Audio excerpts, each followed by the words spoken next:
Audio Jungle.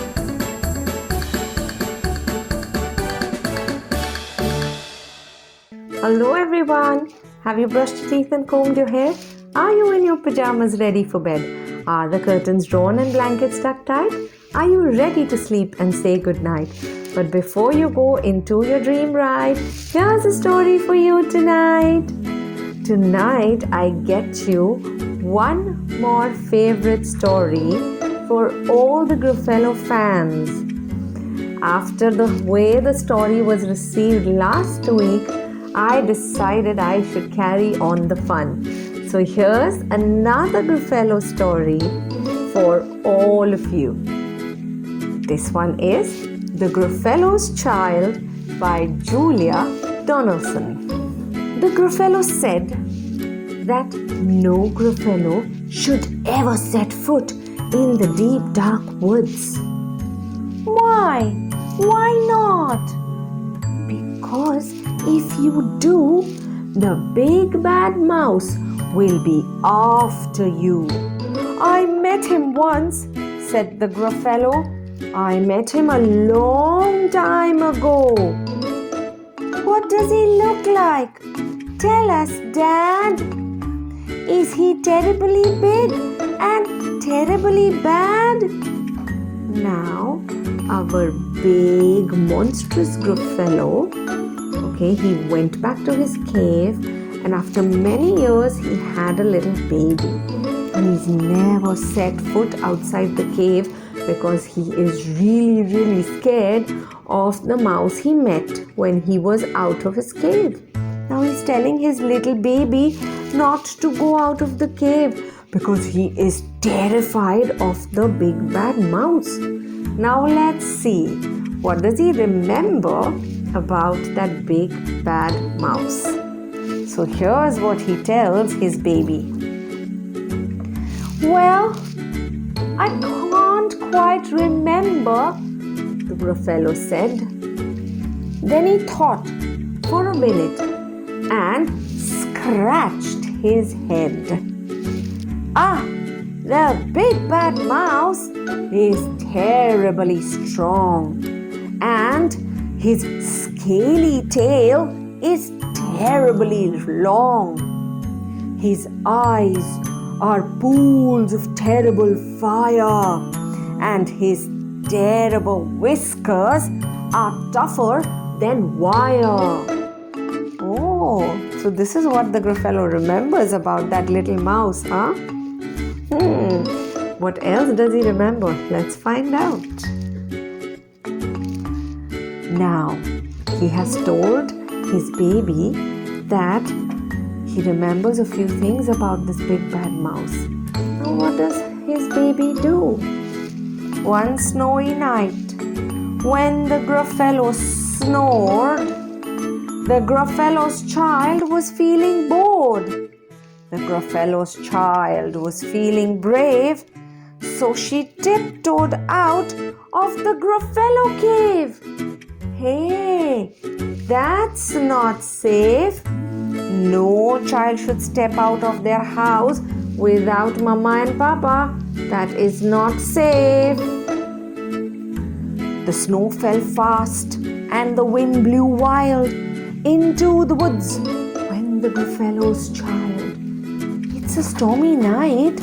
What is that little one doing out? That's not right.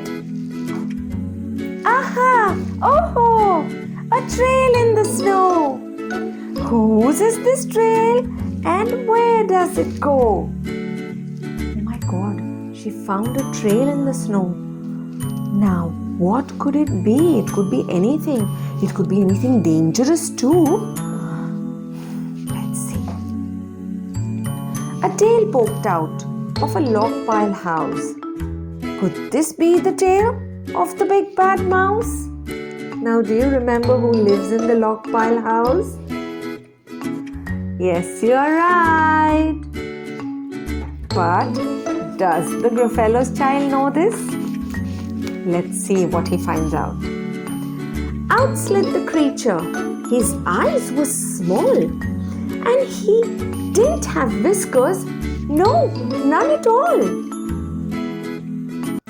You're not the mouse? Not I, said the snake. He lives down by the lake, eating Gruffalo cake. So the snake remembers about the mouse. And what does he like to eat? Let's see. The snow fell fast and the wind blew wild. I'm not scared, said the Gruffalo's child. But what did the snake say? That the mouse likes to eat Gruffalo cake. I'm sure that little child would have been little scared. Well, I would be. Let's see what he does now. Aha! Oh! Marks in the snow.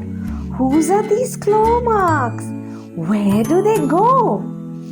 2 eyes gleamed out of the treetop house. Could these be the eyes of the big bad mouse? Who lives in the treetop house? Yes, you're right. So now the Gruffalo's child is looking at the owl. Down flew the creature. His tail was short and he didn't have whiskers of any sort. You're not the mouse? To who? Not I. But he's somewhere nearby, eating Gruffalo pie. Oh! The snow fell fast and the wind blew wild. I'm not scared, said the Gruffalo's child. Well, I'm not very sure about that. Let's see now. Aha! Oh! A track in the snow. Whose is this track and where does it go? Whiskers at last. And an underground house. Could this be the house of the big bad mouse? Who lived in the underground house? Yes, you're right. The fox. Out skunk the creature. His eyes weren't fiery. His tail wasn't scaly. His whiskers weren't wiry. You're not the mouse? Oh no, not me. He's under a tree, drinking Gruffalo tea. It's all a trick, said the Gruffalo's child, as she sat on the stump where the snow lay piled. I don't believe in the big bad mouse. But here comes a little one out of his house. Not big, not bad, but a mouse at least. You will taste good as a midnight feast. So now the little baby is hungry. Wait, said the mouse. Before you eat, there's a friend of mine that you ought to meet. If you will let me hop onto a hazel twig, I will beckon my friend so bad and big. Who is this mouse talking about? Is he really going to call the big bad mouse? Is big bad mouse real? Let's find out. The Gruffalo's child unclutched his fist. The big bad mouse. So he does exist. The mouse hopped onto the hazel tree. He beckoned, then said, "Just wait and see." Beckoned meaning he called. Now, who does he call? Out came the moon. It was bright and round. A terrible shadow fell onto the ground. Who is this creature so bad, so big and strong? His tail and his whiskers are terribly long. His ears are enormous, and over his shoulder, he carries a nut as big as a boulder. Boulder means a big, huge stone. So now the Gruffalo's child saw a shadow on the ground, and that shadow was really big. It had big whiskers. It had a long tail. My God, and his claws were also very big. Now this definitely scared the poor little baby. The big bad mouse! Yelled the Gruffalo's child. And the Gruffalo's child ran away. But hey, did you see the picture properly? Was it really the big bad mouse? No, it was his shadow. So the mouse was standing up on the tree and the moon was behind him. So the shadow was very long. When you stand like that in the night with the light behind you, even your shadow will be very long. Try that out and tell me, okay? But this poor little Gruffalo's child did not know that.